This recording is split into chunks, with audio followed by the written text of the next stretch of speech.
An American delegation has arrived at a venue in Damascus for the first formal diplomatic talks in Syria in more than a decade.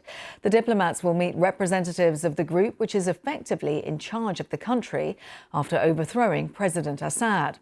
Washington still designates HTS as a terrorist group, but delegations from the UN and also countries including the UK, France and Germany have already been in Damascus to meet the new leaders. The United States has set conditions before it will consider delisting the group. Well, our Middle East correspondent Lina Sinjab begins our coverage.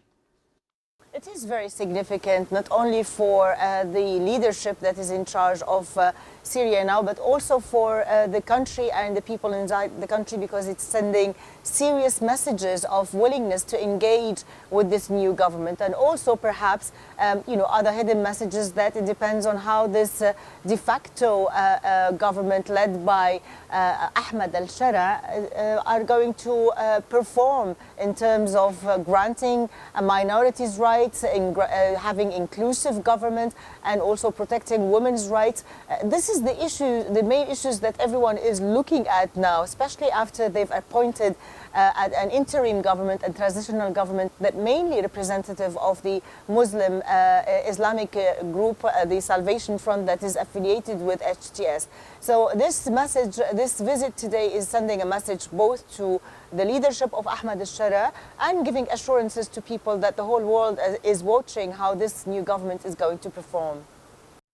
Lina Sinjab in Damascus. Let's pick up on some of that with Mina Al-Arabi, who joins us from Abu Dhabi. And Mina, you're the editor-in-chief at the national newspaper in the UAE. I just wonder how the region is looking at what is happening in Syria, and how much confidence does the region have in HTS if they are able to govern Syria in a democratic way?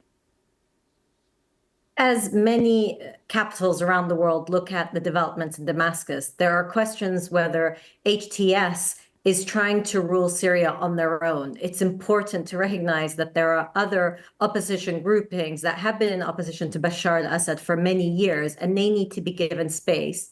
In addition to that, there's questions about the Islamist background of HTS.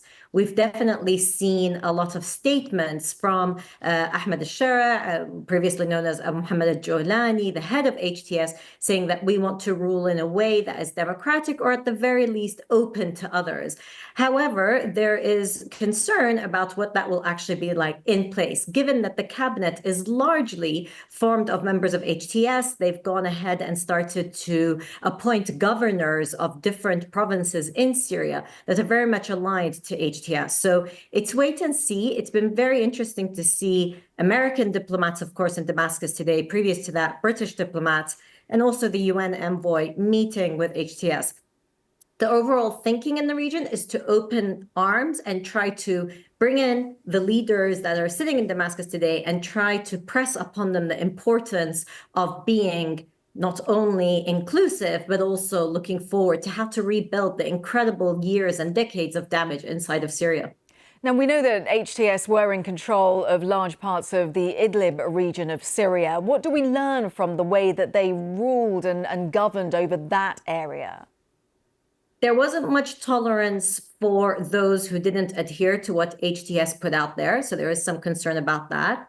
But there was also a sense that they were able to govern Idlib province despite being isolated, being in a constant state of war, even if not, active combat, but in a constant state of war with at least two other groupings, that being the Bashar al-Assad grouping and other opposition groupings. So they were able to govern, but Idlib is much smaller than Syria, and they were under great strain there.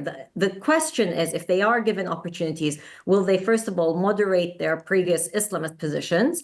And also, are they able to govern in a way that allows people to live the way they want? Syrians have already taken to the streets in a number of places, demanding that it remains not necessarily secular, but a civil type of governance rather than one that is ruled by theocracy or religious decree.